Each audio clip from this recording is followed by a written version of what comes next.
Boa noite, meus amigos. Estamos aqui de volta.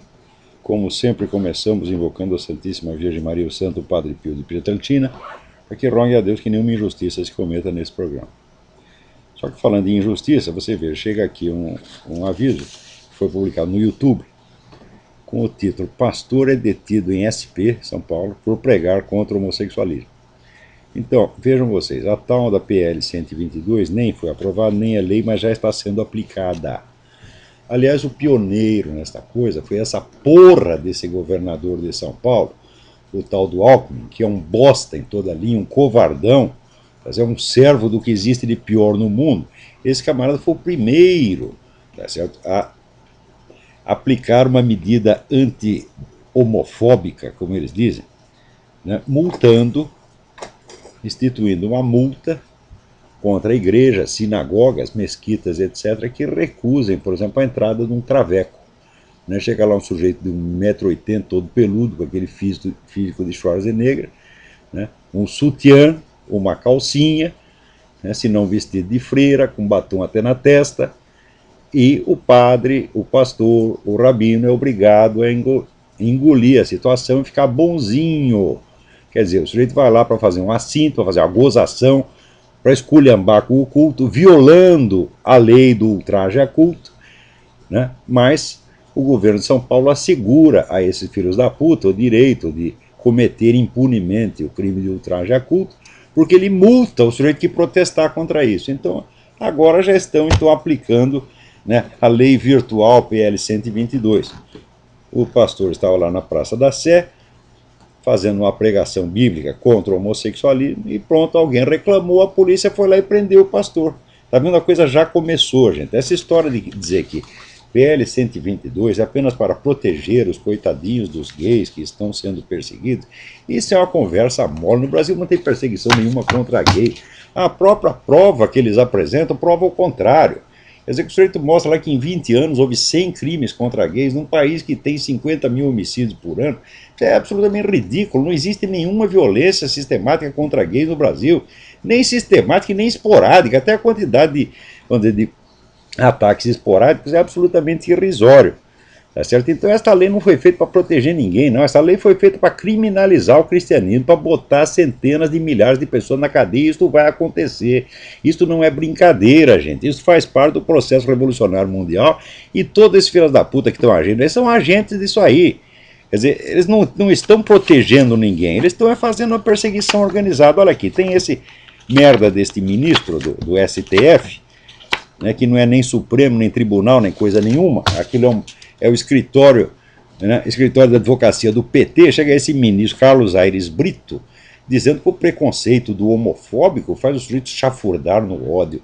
Olha aqui, ô ministro, em primeiro lugar, você está raciocinando na base de que existe este ódio organizado. Me dê uma prova de que isso existe. Tá certo? Agora, não tem nenhuma, zero, zero, zero, zero, zero. Né? O Brasil é um país onde traveco faz show, né, na televisão, às 3 horas da tarde, e ninguém liga, porra. Agora, o que existe sim é perseguição contra cristão, e perseguição assassina, perseguição genocida. Né? Os cristãos continuam sendo mortos no mundo, nos países comunistas e islâmicos, ou seja, países que compartilham a ideologia do seu Carlos Aires Brito. Tá certo? E uma das técnicas é assim, imputar aos caras crimes inexistentes e daí cometer o crime contra eles. E você, Carlos Aires Brito, você é cúmplice moral disto. Você é cúmplice moral do genocídio de cristãos na medida em que você os inculpa de crime que eles não cometeram. Tá certo? Você é um mentiroso sem vergonha e pode me processar, pode fazer o que tu quiser, pô. Que eu vou no tribunal e eu te desmoralizo na tua frente. Mesmo que você seja o juiz que vai me julgar, eu te desmoralizo lá porque você é um mentiroso e eu provo. Não existe nada, nenhuma perseguição contra gay, mas existe no mundo inteiro perseguição organizada e matança de cristãos. E você está colaborando com isso, na medida em que você está demonizando a imagem do cristão como um sujeito cheio de ódio. Cheio de ódio está você, é óbvio. Né? Agora, esse negócio de você fazer medidas odientas, persecutórias, ditatoriais, ao mesmo tempo falando com aquela linguagem polida e aparentemente calma, quer dizer, aquele ódio contido entre os dentes, mal disfarçado na linguagem untuosa desses caras, isso aí é mais velho do que andar para frente. Ora, você, veja, Stalin, Joseph Stalin, matou 70 milhões de pessoas. Você já ouviu um discurso de Stalin? Eu já ouvi. O Stalin falava calmamente, como um professor. Uma linguagem didática, clara, calma e tranquila. Stalin não espumava de ódio, falava que nem você. Agora, quem é que não conhece a linguagem dos hipócritas, que estão cheios de ódio no seu coração, querendo prender, matar, tá certo? Acabar com o cristianismo na face da terra, e vem com esta conversa mole de que é para proteger pessoas que jamais foram perseguidas, né? Olha aqui, ele diz o seguinte: o Supremo Federal não tem usurpado a função legislativa. O que o STF tem feito é interpretar a Constituição à luz da sua densa principiologia. Olha como o cara fala, meu Deus do céu. O parágrafo 2º do artigo 5º autoriza o Judiciário a resolver controvérsias a partir de direitos e garantias implícitos. Ora, mas acontece o seguinte: não pode haver um direito e uma garantia implícita contra a letra da própria Constituição. Se a Constituição define o casamento como uma relação entre homem e mulher, não tem princípio que possa abolir isso aí, meu. Que princípio implícito? Que direitos e garantias implícitos? Ora, outra coisa, o direito ao matrimônio, ou chamada união estável, né, é aplicado a homem e mulher em sentido literal, quer dizer, uma união para constituir família através da reprodução. Quando se usa o mesmo termo com relação a dois homens ou duas mulheres, é uma figura de linguagem, não é um conceito exato. Agora, o sujeito que confunde, vamos dizer, um termo exato com uma figura de linguagem é evidentemente um trapaceiro, tá certo? Quer dizer, o casamento é definido universalmente como uma relação baseada na diferenciação sexual e na reprodução. Como é que você pode falar casamento, Carlos Aires Brito? Tá certo? O casamento não é uma união como qualquer outra, não é uma união como, por exemplo, uma sociedade comercial, tá certo? Que qualquer homem ou mulher pode fazer. União comercial, sociedade comercial com pessoas de qualquer sexo, seja até do terceiro, quarto, quinto ou sétimo sexo.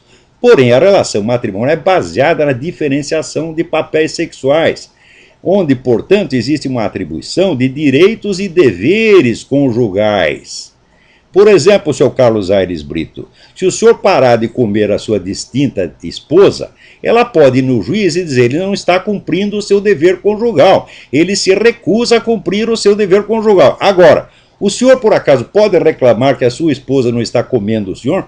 Não, não pode, porque isso está fora da definição dos papéis sociais. O senhor tem a obrigação de desempenhar a função masculina e ela a função feminina.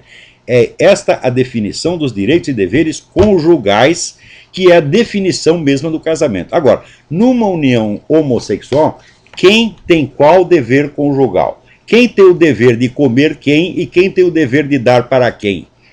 Se o senhor não é capaz de definir isso, o senhor não pode dizer que isso é uma união matrimonial em igualdade de condições com as uniões estáveis dos casais heterossexuais. O senhor está mentindo, está trapaceando, e foi bem pago para isto. É para isso que você serve. Então esta merda desse Supremo Tribunal Federal, não respeito mais isso, não acato mais ordens desse cara, e pode mandar para cadeia, pode fazer um processar, pode fazer o que quiser. Tá certo? Eu estou cagando e andando para as suas opiniões. Opinião de trapaceiro, a gente tem aqui que cuspir na cara. Tá entendendo? Se eu encontrar você, eu vou cuspir na sua cara. Preste bem atenção, não apareça onde eu esteja, porque eu vou cuspir na sua cara na frente de todo mundo. Você é um vagabundo, mentiroso, trapaceiro. E está usurpando a função legislativa, sim. Agora, aqui, o Bruno Braga Pereira me pergunta, é um aluno do seminário de filosofia, ele devia até ter mandado essa pergunta para o seminário, já que mandou para cá, vamos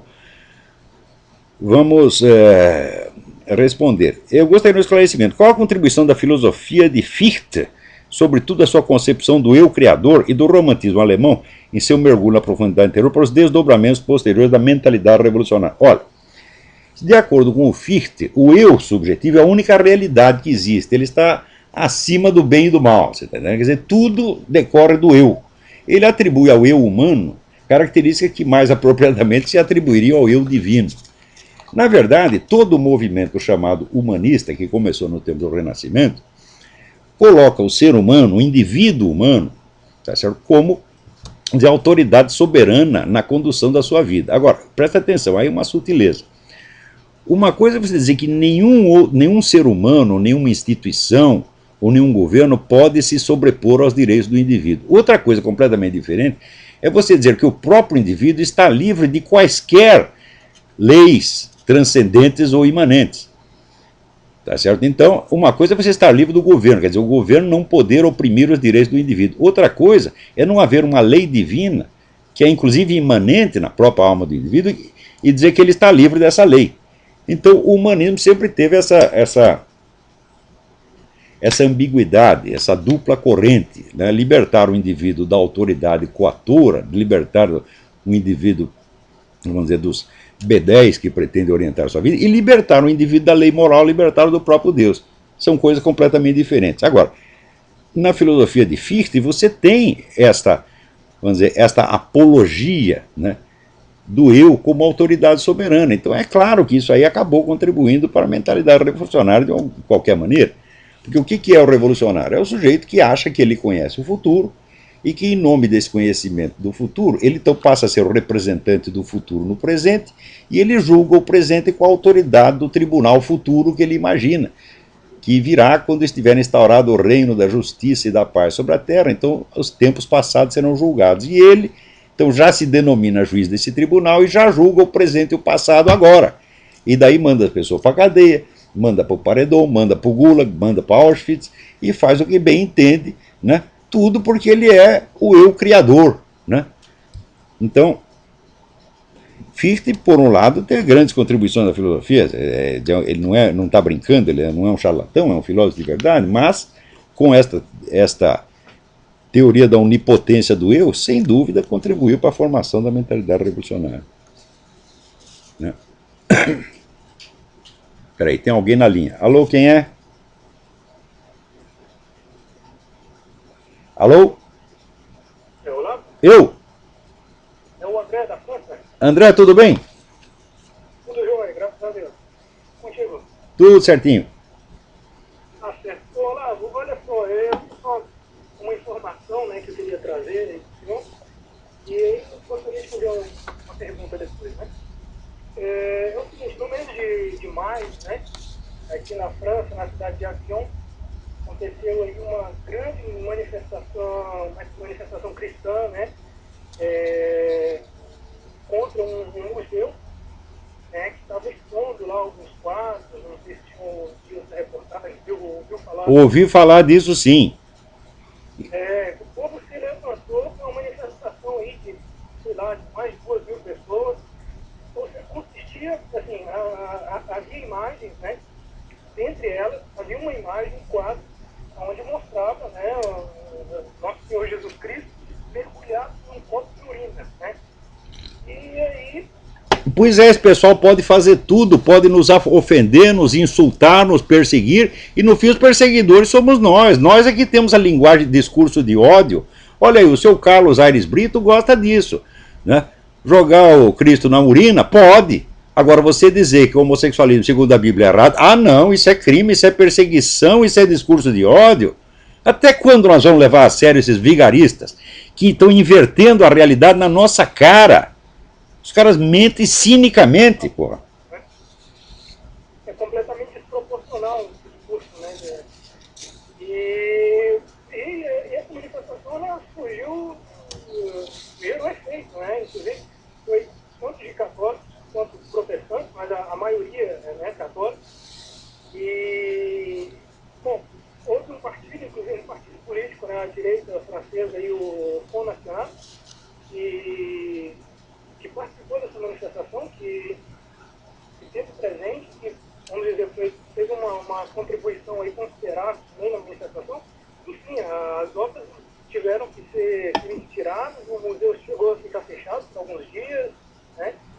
E tem que ser assim mesmo. E tem que protestar, mas é evidente que tem que protestar. Agora tem que protestar enquanto pode, porque os caras estão criando toda uma armadura legal para proibir a gente não só de protestar, mas até de falar, até de dar opinião. Mesmo que você dê opinião educadamente, eu sou um cara totalmente mal educado, sempre fui. Tá certo? Minha mãe fez o possível para, né, me melhorar, mas não conseguiu. Você está entendendo? Agora, esse pastor que estava falando na Praça da Sé, aposto que ele estava falando educadamente. Não adianta nada falar educadamente. O que importa não é o estilo que você está falando, é o conteúdo. O conteúdo está proibido. Agora, aí na França, o Front National já fez muita besteira, mas na hora que ele protesta em defesa da igreja, a gente tem que apoiar. Eles estão falando a coisa certa. Ninguém é obrigado a estar certo sempre e em tudo. Agora, aqui nos Estados Unidos também teve um protesto magnífico. Teve umas organizações ateístas, né, que estavam querendo espalhar uns banners e botões ateístas nos aviões no dia 4 de julho. E daí houve um movimento, 80% dos pilotos comerciais se recusaram. Mandaram os caras a merda, que é o lugar deles, porra. Olha só, agora tem cada coisa aqui. Adams Cardoso me manda uma notícia. É do seu conhecimento que a Lei 12.403, sancionada pelo presidente em 4 de maio de 2011, entrou em vigor ontem, quer dizer, 4 de julho? Resumindo, pela nova lei, passarão a ser, presta atenção, afiançados os crimes com punição de até 4 anos, como formação de quadrilha ou bando, autoaborto, lesão corporal dolosa, ainda que grave, maus tratos, furto, fraude, receptação, abandono de incapaz, emprego irregular de verbas públicas, resistência, desobediência, desacato, falso testemunho e falsa perícia. Todos os crimes contra as finanças públicas, todos são afiançáveis agora, meu filho. O sujeito é preso porque ele roubou dinheiro do Estado, ele chega lá, ele paga uma multa e vai para casa. É claro que isso aí é opção fundamental pelo crime. Esses camaradas já decidiram isso há mais de 30 anos, no tempo em que começaram a circular, nos anos 60, os livros de Herbert Marcuse, que diziam que os bandidos eram parte da classe revolucionária. Desde então, esses intelectuais de merda têm feito o possível para proteger o criminoso e criminalizar o cidadão comum. Agora, veja, o crime de homofobia é afiançável? Ah, esse não, meu filho. Tu dá uma opinião, tu vai pra cana. Agora, se você faz uma lesão corporal dolosa, ainda que grave, quer dizer, você vai bate numa pessoa até mandá-la para o hospital. Você vai lá com um porrete, pega um taco de beisebol, esmaga todos os ossos do filho da puta, tá certo? E você chega na delegacia, paga a multa e vai para casa. Agora, se tu falar que o homossexualismo é errado, ah não, aí não tem fiança. Meu filho. Quer dizer, o que é isto, porra? Nós estamos vivendo sob o governo de criminosos. Isso aí é a apologia do crime organizado. Até quando vocês vão continuar respeitando essa gente, chamando de excelência? Tem que cuspir na cara, meu filho. Tá certo? Agora, o pessoal tem medo, né? O medo é um instrumento de opressão usado por esses caras. Quer dizer, é o medo de uma ameaça virtual. Você acha que o PT tem condição de botar todos os evangélicos na cadeia, todos os católicos na cadeia? Claro que não. Então ele bota 1 e 10 milhões ficam com medo. Quer dizer, isso aí é a psicologia da subserviência, você não pode aceitar isso não. É claro que se vier um polícia armado me prender pessoalmente, é claro que eu vou ficar com medo, tá certo? Mas não é possível, porque prender um fica 10 milhões, 20 milhões com medo, isso aí não tem o menor sentido. Então aqui comenta o Cardoso, o bandido comete o crime, chega na cadeia, pode ser liberado mediante fiança pelo delegado de polícia. É a liberação do crime, o crime está liberado. Olha, o que eu achei mais bonito é que entre os crimes afiançáveis entram aqueles que os políticos mais gostam de cometer. Todos os crimes contra as finanças públicas. Ninguém vai mais ser preso porque roubou dinheiro do Estado. Pode roubar, está o mensalão institucionalizado. Olha aqui. Crimes de fraudes em licitações também está liberado. Contrabando também está liberado. Quer dizer, você vai responder ao seu processo em casa, em liberdade, o processo vai levar 10 anos, você não vai sofrer nada. Você vê, o próprio ex-presidente da República, ex ou atual presidente, porque essa mulher que está aí é só fachada, né? O presidente eterno Lula, né, quando se comprovou que ele estava metido no mensalão, que ele era o planejador e chefe do mensalão, como já dizia o Ivo Patara no livro O Chefe, que todo mundo devia ler, o que ele fez? Riu e disse, isso aí vai levar 40 anos para acabar o processo, não vai me acontecer nada. Quer dizer, a defesa típica de bandido, a mentalidade de bandido. Vocês pensam que estão lidando com quem, hein? Porra!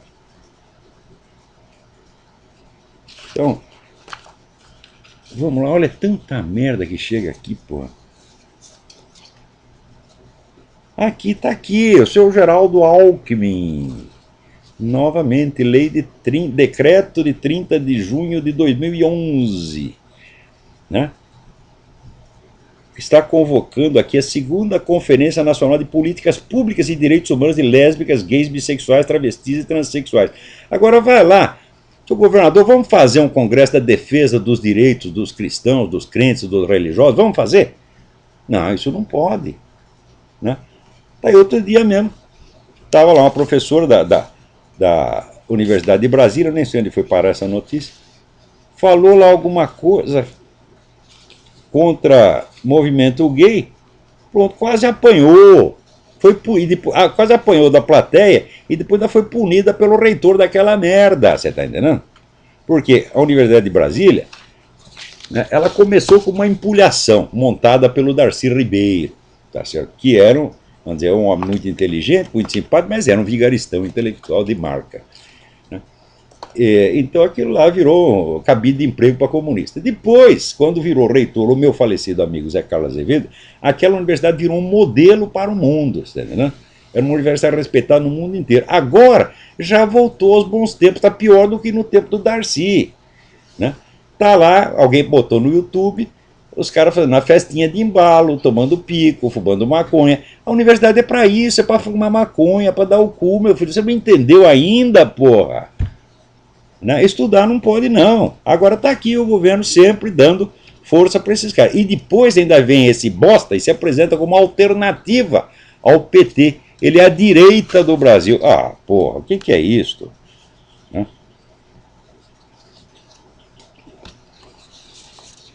Aqui, outra pergunta filosófica aqui. Pois essas perguntas deviam ir para o seminário de filosofia, mas já que veio aqui, vamos ver. Eu estou lendo Wilhelm Dilthey e uma dúvida me apareceu. Diz Dilthey que a ciência do espírito se constitui a partir dos nexos psíquicos com o que o autor chama de princípio de fenomenalidade, isso é, segundo o qual os fatos históricos sociais são antes fatos da consciência. Portanto, a ciência do espírito, que na visão do autor são sedimentados na totalidade da consciência humana, na história, na própria experiência individual, implicam que a investigação sobre os diversos campos da ciência da humanidade partem da psicologia como nexo estruturante e elo necessário. Daí vai lá.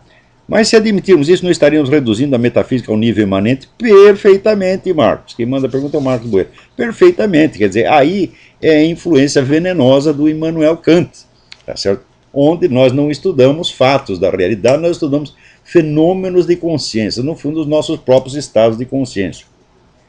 E o único princípio de validade se fundamenta no pressuposto de que a psique de todo mundo funciona igual, então os fatos que nós percebemos não têm objetividade, mas têm universalidade, porque todo mundo percebe igual. Quer dizer, se todos estamos enganados igualzinho, então aquilo fica valendo como ciência. Então isso aí... Olha, apesar do talento imenso de Wilhelm Dilthey, muitos filósofos, grandes pensadores como o Dilthey, Max Weber, muitos outros, foram lesados por essa influência do kantismo. Kant é um negócio que nós precisamos jogar na privada, esquecer aquilo. Kant é um criador de dificuldade, sujeito que cria dificuldade para vender facilidade. Né? Ele vai lá, prova que você não pode conhecer a coisa em si, as coisas em si, que você só pode conhecer as aparências fenomênicas, tal como Kant as descreve. E assim por dentro. Está aqui, Marcos Boeira é aluno nosso e colaborador do MSM. Então,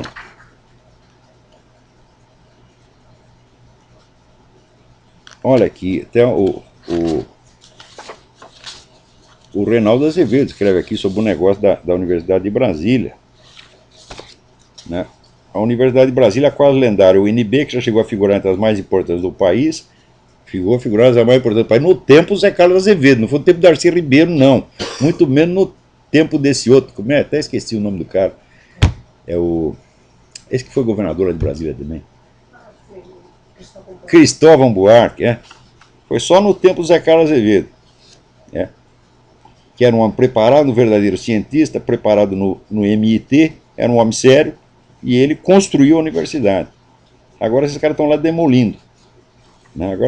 Agora traz-se um verdadeiro monumento ao modo petista de fazer educação. Ao pouco foi deixando de ser o centro desse lema para se transformar num emblema até folclore da baixa qualidade do ensino, do atraso ideológico, da vigarice acadêmica. Se fumar maconha, por exemplo, fosse exercício da liberdade de expressão, o UNB já teria fundado um novo iluminismo. como o Voltaire da Bagana, o Diderot do baseado, o Rousseau da marihuana, o Montesquieu do Beck. É isso mesmo. Com a ressalva de que Voltaire, Diderot e tal eram uns bons pilantras também. Alô, quem tá na linha aí? Oi, Oi, quem é? oi, pessoal. Quem é? Ô, Gustavo, Gustavo, tudo bem? pessoal, eu tô indo para os Estados Unidos. Fale mais alto. Eu vou para os Estados Unidos passear Uai, e visitar o senhor. pode visitar. Eu vou para Nova York e eu pegava um avião e visitar o senhor.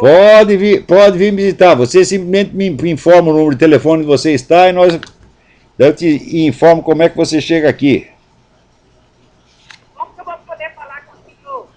Você simplesmente me manda um e-mail pelo olavo@olavodecarvalho.org, avisando, estarei aí de dia tal a dia tal. É só isso, o resto deixa por nossa conta.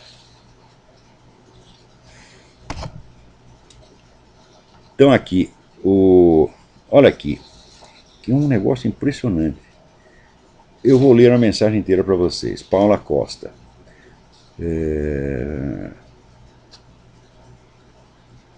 Sou perita do Ministério Público do Distrito Federal e nessa instituição os progressistas, no sentido que o Reinaldo de Azevedo dá essa palavra, são muito assanhados, falam o que bem entendem sem serem contestados.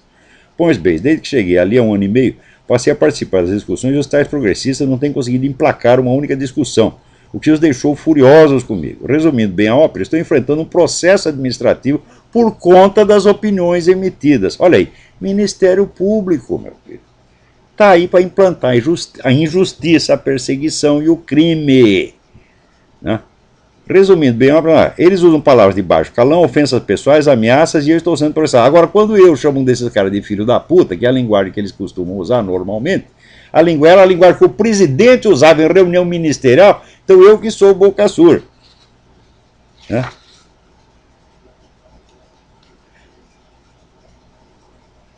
Embora todos que leram a minha defesa tenham opinião de que está bem estruturada e farta em dados eloquentes, já fiquei sabendo que a própria Procuradoria-Geral de Justiça e o chefe do Ministério Público instruíram o promotor que designou para a comissão para que me condene.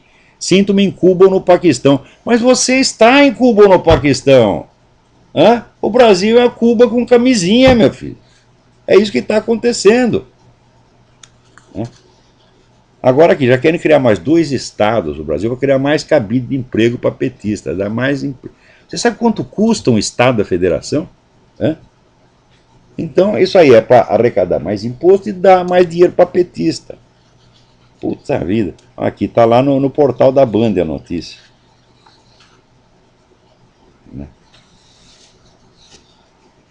Aqui, também,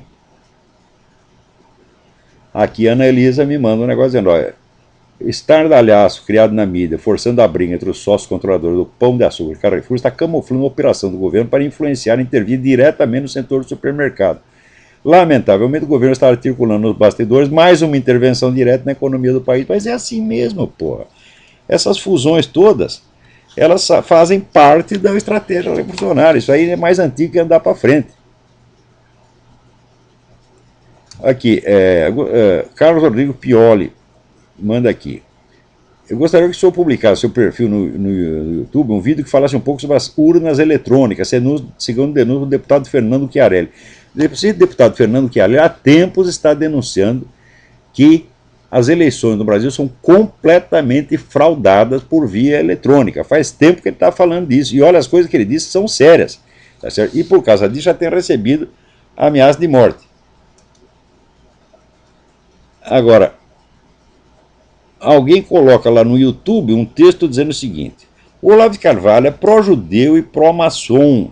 Ele só é contra o Concílio Vaticano II, porque, segundo ele, o Concílio tem a obrigação moral de denunciar os crimes do comunismo que tinham ocorrido até ali. Mas ele não é contra o Concílio Vaticano II no aspecto teológico, que se refere ao seu ecumenismo humanista.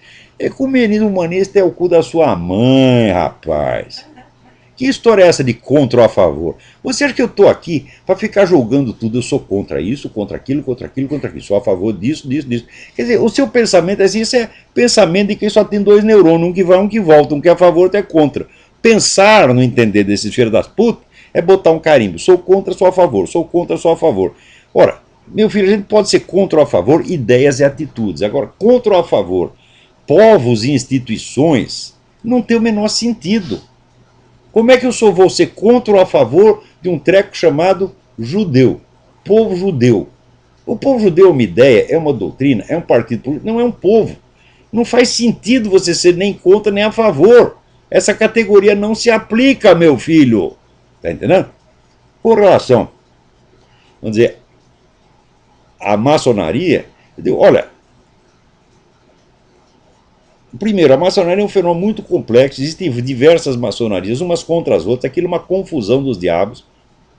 E o que quer dizer ser contra a maçonaria? Quer dizer, você faz contra tudo que a maçonaria fez? Então, se você é contra tudo que a maçonaria fez, meu filho, você tem que ser contra a República Brasileira. Tá certo? Mais ainda, note bem, quando se proclamou a República no Brasil, durante o Império, os dois imperadores pertenciam a uma ala da maçonaria que era ferozmente anticatólica. Então, oprimiram a Igreja Católica de tudo quanto é jeito, não deixavam abrir novas igrejas, não deixavam abrir escola religiosa. Eu sei o seguinte, quando começou o Império, tinha 3.000 monges no Brasil, quando terminou tinha 8. Quer dizer, mais um pouquinho ia acabar a Igreja Católica. Daí o que aconteceu? Uma facção da maçonaria se uniu com a Igreja Católica e fez a República e instaurou a liberdade religiosa. Graças a isso existe religião católica no Brasil. Ora, eu vou ser contra 100% da maçonaria, então eu tenho que ser contra isso também, porra. Quer dizer, que história é essa, porra? Quanto com relação aos judeus, meu filho, os judeus já fizeram muita cagada no mundo. A pior cagada é a seguinte, é que eles afagam e ajudam os seus próprios traidores. Vamos dizer que se os traidores fizessem mal só para os próprios judeus, então seria apenas um caso de masoquismo. Mas esses traidores fazem mal para o resto da humanidade. Está aí o tal do Noam Chomsky que mente o tempo todo contra Israel. Agora, eu garanto, aí tem uma diferença brutal, porque se você é um muçulmano e fala mal do Islã, os caras te condenam à morte. Agora, se você é judeu e fala mal do judaísmo e de Israel, o que os caras fazem? Eles te convidam para falar no clube israelita, afagam a sua cabeça porque você é patrício. Você está entendendo? Então, não precisa fazer que nem os muçulmanos condenam os caras à morte. Mas tem que parar de puxar o saco dos inimigos, né? Porque eles não são só seus inimigos. Se for só no seu cu, fala, bom, você é o dono, tá certo? Mas eles fazem mal para vocês e fazem mal para o resto do mundo. Então, eu nunca tive papa na língua para falar nem de judeu, nem da Igreja Católica, nem da maçonaria, nem de quem quer que seja, só que eu discuto pontos concretos. Você é contra uma atitude concreta, uma ideia em particular. Agora, ser contra ou a favor de pessoas, instituições ou povos, isso é coisa de desocupado como você. Eu nem sei o nome do filho da puta que pôs isso no YouTube, né? Então, agora, ser contra ou a favor do Concílio Vaticano II, fala, não faz sentido também, meu filho. Um concílio é um fenômeno imenso, tá certo? Que abarca milhares e milhares de páginas de documentos e não é possível que tudo aquilo esteja errado. A gente é contra uma ou outra coisa que o concílio fez. Por exemplo, as modificações que fez na missa foram muito ruins, tá certo? E também, vamos dizer, a cumplicidade que tiveram com o governo moscovita, que enquanto isso estava matando milhões de pessoas, também é uma coisa imoral. O que não quer dizer, sou contra o Concílio Vaticano II. Ninguém pode ser contra um concílio inteiro, meu Deus do céu. Porque o concílio se constitui de todas as discussões que o compuseram. Tem todas as correntes lá dentro. Tá certo? Agora, nas suas consequências, algumas podem ter sido bastante lesivas.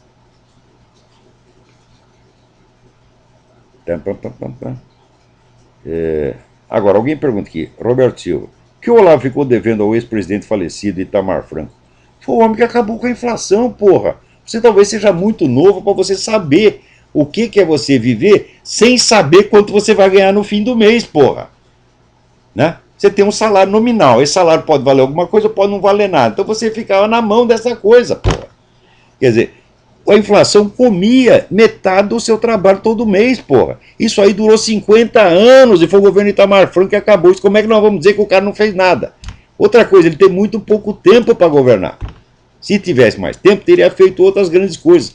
mas só, vamos dizer, acabar com a inflação, dar estabilidade da moeda, que é a condição mínima para que um povo possa existir e trabalhar com alguma segurança de que o seu trabalho vai ser recompensado. Nós temos que ser gratos a esse homem. Outra coisa, Itamar Franco nunca meteu a mão em dinheiro público.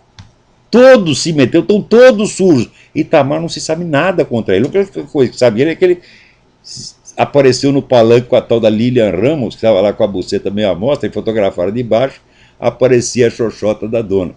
Agora, o Itamar Franco, que também não era flor que se cheira, ele, né, ainda foi lá acompanhar a mulher até o hotel e ainda deu os beijinhos. Né? Então, mas é isso que você pode acusar o cara. É o máximo que se sabe contra ele. Então, aqui, sempre tive o maior carinho pelo doutor Itamar Franco, lamento a sua morte. Morreu pobre. Quanto desse cara vai morrer pobre? Você imagina o Lula, que saiu da merda, né? Agora é multibilionário, ele e o Lulinha, né? Se o Fernando Henrique Cardoso, que era um coitado de um professor da universidade, ganhar uma merda, vai ver como é que ele está agora, porra. Agora, o Itamar morreu pobre. Ai. Aqui também. Então, olha, o Reinaldo Azevedo diz, o Itamar era controverso, mas não era ambíguo moralmente. Né? Olha, de todos os presidentes que teve nos últimos 50 anos, foi o mais decente. O único que merecia respeito. Não foi, vamos dizer, um grande estadista, tal, mas foi um governante honesto, correto e que fez o bem ao Brasil. Né?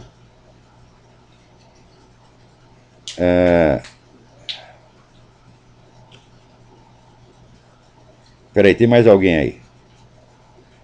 Alô, quem é? Eu? Rodolfo, tudo bem? São duas perguntas que eu gostaria de fazer e uma pequena propaganda do site que estava inaugurando essa semana, que é um site sobre apologética católica, sobre cultural. Pode dar o endereço aí que a gente vai lá. É sentinelacatólico.com.br. Vamos lá dar uma espiada. Tem bastante conteúdo lá sobre comunismo, sobre guerra cultural. Cuidado com esse negócio de falar de catolicismo, que eles vão pôr você na cadeia, hein? Verdade. Duas perguntas que eu queria fazer, na verdade, uma é até um pedido, se você pudesse explicar um pouco melhor sobre o que seria a inversão de sujeito e objeto dentro da mentalidade revolucionária. E a segunda pergunta, eu gostaria que você considerasse como uma agressão, mas assim, realmente é uma curiosidade minha, se a gente pode considerar a Revolução Calvinista que aconteceu na Suíça como um movimento revolucionário de acordo com a sua definição. Não, o movimento calvinista não se enquadra na definição de movimento revolucionário, porém, nós não podemos esquecer que todos os instrumentos de ação que o movimento revolucionário veio a usar, inclusive a famosa organização da sociedade civil, a própria noção de militância, tudo isso foi inventado pela Revolução Calvinista. Quer dizer, ideologicamente eles não eram revolucionários, mas eles criaram todas as ferramentas que depois o movimento revolucionário veio a usar. E não eram revolucionários, mas eram totalitários, porque Calvino queria o controle total da sociedade, inclusive com investigação da vida pessoal. Né? Isso quer dizer, ninguém tinha privacidade ali em Genebra, era um negócio medonho. Então, não era revolucionário, mas eram totalitários. Mas o fato dele querer exatamente esse controle, essa totalidade, né, para assim dizer, visando talvez uma sociedade, talvez uma sociedade futura, será que isso se enquadraria nessa definição? Não, eu já procurei ali, pode ser que tenha me escapado. Mas eu não vi esse negócio do projeto de sociedade futura. O que ele queria era um negócio assim, para funcionar na mesma hora, tá entendendo? Lá dizendo, vamos botar ordem nessa porra aqui, tá entendendo? Mas eu não vejo um projeto de mundialização, nem um projeto de sociedade futura. Pode ser que eu esteja enganado. Não, o que eu tinha a estudar ali sobre aquele período, ainda falta muita coisa. Né? Esse negócio de mentalidade revolucionária, eu fui buscar esse negócio, isso aí foi arrumei sarna para me coçar, porque o assunto não acaba mais. Olha, por falar nisso, o pessoal fica me cobrando. Cadê o livro da mentalidade revolucionária? Cadê o livro? Olha, esse negócio cresceu tanto que virou vários livros, e eles estão saindo independentemente. Né? Um volume que era um capítulo, olha, isso era um capítulo sobre Maquiavel, chamado Maquiavel, a confusão demoníaca, O capítulo cresceu tanto que virou um livro independente e já está publicado, já está à venda. Atenção, vocês podem comprar no site www.livraria.seminariodefilosofia.org ou no site www.videeditorial.com.br. O livro já está à venda.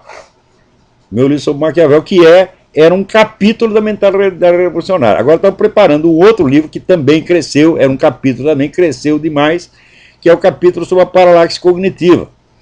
Então eu aqui estou, com a ajuda aqui da minha assistente, a Liuba, né, tentando preparar esse material para publicar o mais breve possível.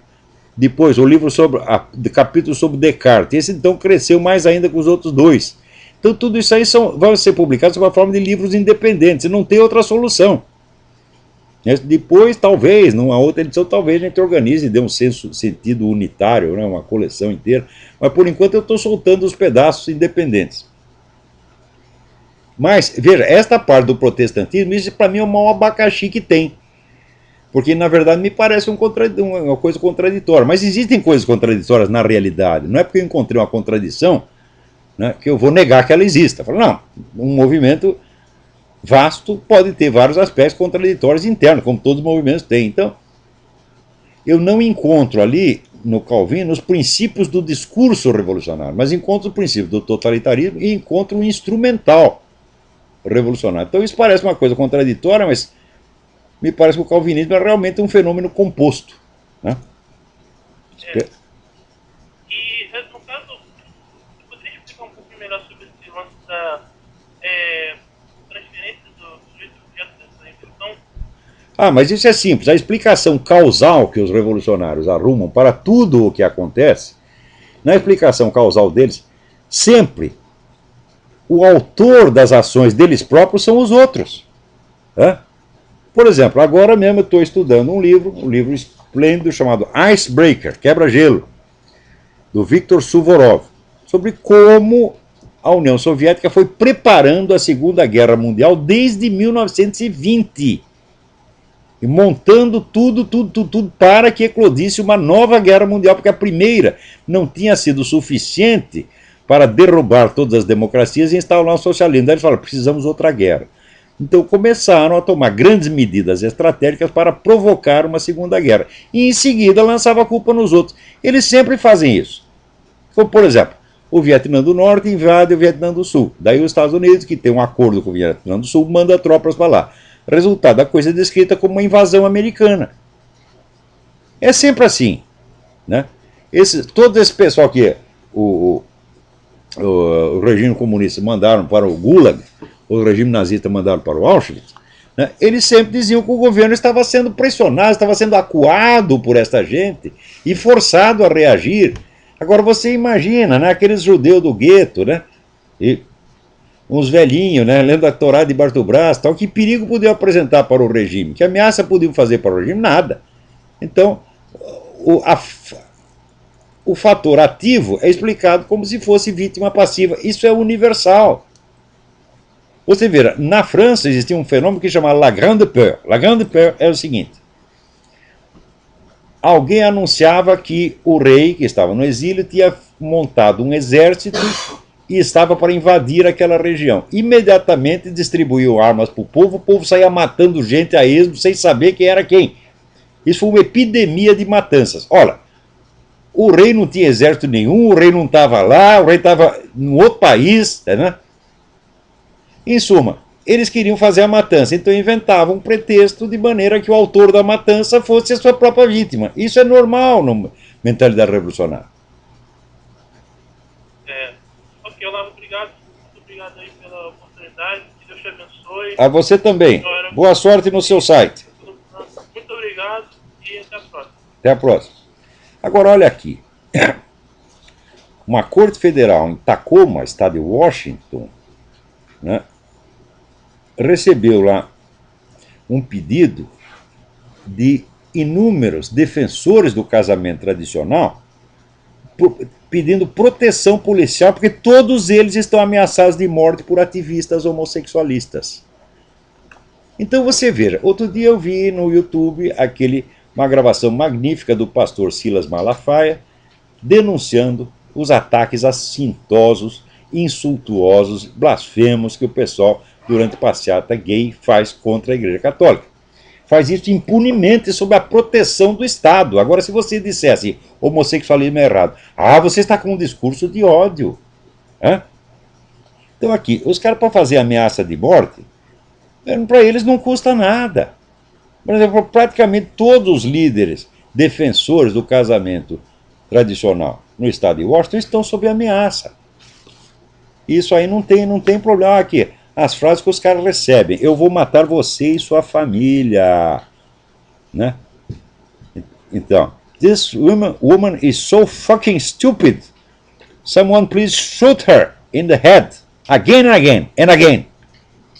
Eu vou matar o pastor. Né? E assim por diante. Você está morto, talvez não hoje, talvez não amanhã, mas logo. Né? Eu sou um gay que possui armas e você é o meu próximo alvo. São milhares de mensagens desse tipo. E é essa putada que fica se fazendo de vítima. É a inversão de sujeito e objeto. Tá vendo? Agora, aqui, olha outra coisa. No Brasil agora tem um projeto que parece já estar sendo aplicado, em que as escolas do ensino médio e fundamental possuem o direito de monitorar o comportamento de seus alunos nas redes sociais, na internet, podendo inclusive puni-los caso eles fujam do comportamento politicamente correto. Quer dizer que o aluno da escola está lá vigiando, você está, né, no YouTube, no Facebook, etc, etc, e está lá a diretoria da escola vigiando o que você fala para punir. Meu Deus, isso é um pesadelo! Isso aí é o Estado soviético sendo implantado, meu Deus do céu, e vocês não acordam, porra!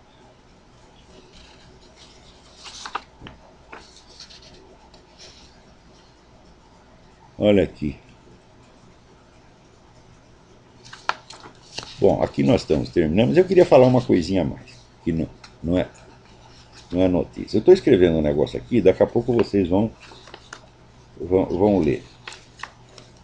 O fator principal da história mundial nos últimos 2 séculos, é a hegemonia mundial do movimento revolucionário. Hegemonia mundial, presta atenção. Isso quer dizer que não existe nenhum movimento político ou cultural, tá certo, que tenha as dimensões, o alcance, a continuidade e a unidade do movimento revolucionário. Unidade não quer dizer que está todo mundo de acordo, é a unidade de uma tradição, portanto, implica, evidentemente, contradições internas, conflitos, etc, etc. A unidade é marcada pela referência mútua, isso é, cada geração de revolucionários conhece a geração anterior, raciocina sobre o que eles fizeram e tem um senso de estar continuando ou corrigindo a sua obra. Isso desde o tempo da Revolução Francesa, que são mais de 2 séculos. Desde o tempo do Iluminismo. Não existe um movimento político ou cultural com essa duração e com este senso de unidade tradicional no mundo. Todas as resistências que existem ao movimento revolucionário são locais, pontuais, isoladas, fragmentárias. Então, quer dizer, só existe um movimento cultural, político, unitário no mundo. Esse chama-se movimento revolucionário. Então isso quer dizer que eles já têm a hegemonia sobre o mundo inteiro há 200 anos. E, ora, quem tem a hegemonia controla a direção geral do processo, ainda que haja erros, né? Vai e vem, que tem que voltar atrás, você perde o que conquistou, ainda que haja isso, vamos dizer, o movimento revolucionário vem crescendo e dominando progressivamente o mundo inteiro. O que também quer dizer que o princípio número 1 da estratégia do Sun Tzu é muito fácil de ser praticado. Essa estratégia consiste no seguinte: em você alimentar o seu adversário com as informações que interessam a você, de tal modo a você obter, se possível, o controle das decisões dele. Quer dizer, um movimento que já tem hegemonia cultural pode facilmente espalhar as informações que quiser, enganar todo mundo e fazer o seu próprio adversário trabalhar contra ele. Né? Isso quer dizer que o número de idiotas úteis que tem a serviço não do Partido Comunista em particular, ou não do PT em particular, mas do movimento revolucionário, é imenso, é imenso, é imenso. E este é o fator fundamental para você explicar toda a política dos últimos 2 séculos.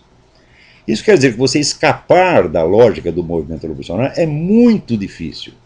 Só pessoas com uma visão muito abrangente conseguem, às vezes, furar esse bloqueio geral. A maioria acaba colaborando com ele, mesmo quando está pessoalmente contra ele.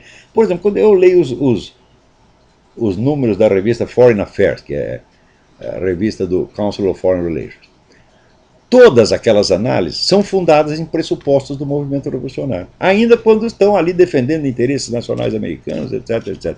Eles não sabem, eles não percebem isso. Outra coisa, a essência do movimento revolucionário é destruir a civilização cristã. Isso quer dizer que quem quer que não perceba, quer dizer, a luta é entre o cristianismo e o movimento revolucionário. Essa é a luta essencial no mundo inteiro. Tá certo? A unidade do movimento revolucionário está aí, está neste ponto. Porque com relação às propostas políticas concretas, as táticas, etc., existe uma variação enorme, um conflito enorme. Porém, a destruição da civilização cristã é assim, é ponto de honra, é cláusula pétrea do movimento revolucionário. Né? Então isso quer dizer que se você não é capaz de absorver uma visão cristã da história, mesmo sem você ser pessoalmente cristão, você não vai entender absolutamente nada. Então quer dizer, por exemplo, agora tem um debate aqui entre conservadores e libertários no site do Don Hank, Legal Forum. Né? Então você vê que esse pessoal libertário, eles não têm a menor noção disso. Eles acham que eles podem se opor ao movimento revolucionário só na base da economia e da noção de direitos humanos. Isso é uma coisa tão ingênua, tão pobre, que os estrategistas do comunismo riem disso. Riem. Né? Por exemplo, você achar que uma Ayn Rand pode fazer algum mal ao comunismo, mas isso é absolutamente ridículo. Né? Então, esse pessoal libertário também, quer dizer, o pessoal comunista ri deles. Diz esses caras, olha, na economia, eles querem liberalizar tudo, eles querem assim, até que as ruas sejam propriedade particular, eles não vão conseguir isso. De tudo que eles fazem, o que eles vão conseguir? O que vale? O que sobra? Sobra o anticristianismo. É isso que sobra. Então isso está ajudando o processo revolucionário. Né? Agora, como é que eu posso explicar isso para um tipo como o Rodrigo Constantino? Né? Não dá, pô. Você está lendo um negócio do Rodrigo Constantino, ele diz, com ar de superioridade infinita, diz assim, como se pode discutir com um sujeito que diz que Isaac Newton criou uma onda de burrice? O que ele sabe de Isaac Newton? Evidentemente, Isaac Newton foi um grande gênio, então ele não pode ter criado uma onda de burrice. É um raciocínio de criança. Né? Prova o seguinte, o cara não leu nada sobre os efeitos destrutivos do mecanicismo no mundo. Ele não sabe nada. Então, para ele, aquilo parece que eu estou dizendo uma coisa absurda, porque ele não sabe nada. Então, como é que... De fato, ele não dá para ele discutir comigo. Não dá para discutir um assunto que ele ignora completamente. Então, esse pessoal libertário é tudo no nível do Rodrigo Constantino, ou pior, porra. Tá certo? Então, é gente que sabe um pedacinho das coisas, tá entendendo? E começa a palpitar sobre tudo. Não tem a menor ideia da abrangência, da unidade e da profundidade de pensamento do próprio movimento revolucionário. Por exemplo, se você pegar um Ayn Rand, né? Qual é a grande filósofa dos libertários? Ayn Rand. Agora pega um filósofo do mundo marxista, pega o Georg Lukács, o Theodor Adorno. Ayn Rand não é nada perto disso, mas não é nada. Esses caras são intelectuais de verdade. Ayn Rand é apenas uma palpiteira, pô. Não entendia merda nenhuma de filosofia, tanto ao ponto de achar que egoísmo e altruísmo são conceitos filosóficos, quando são conceitos meramente empíricos. Só que essa confusão já mostra que é uma amadora, uma coitada. Não domina a problemática filosófica. Agora, quando você pega um desses big shots do comunismo, não, aí você está discutindo com pessoa que tem consistência, porra. Né? Não é o caso de hoje. Esses grandes intelectuais do comunismo já acabaram. Os que tem hoje são deploráveis. Mas nesse mundo libertário não tem ninguém que possa fazer face a um Theodor Adorno, um Max Horkheimer, um Georg Lukács. Então não adianta nem começar. Então, essa é você querer deter uma avalanche botando lá uns palitinhos de fósforo, tá entendendo? Então, toda a resistência que existe ao movimento revolucionário é parcial, né, limitada, local e impotente. E este é que é o problema. Nós precisamos ter uma concepção geral do movimento revolucionário e rejeitá-lo no seu todo, não num pedacinho aqui, um pedacinho ali, meu Deus do céu. Agora, para isso, você tem que ficar 20 anos estudando marxismo. E quem é que você acha que Rodrigo Constantino? Você acha que o Rodrigo Constantino é capaz de ler o Capital, porra? Você tá brincando? Hã? Então é isso aí. Até a semana que vem, muito obrigado.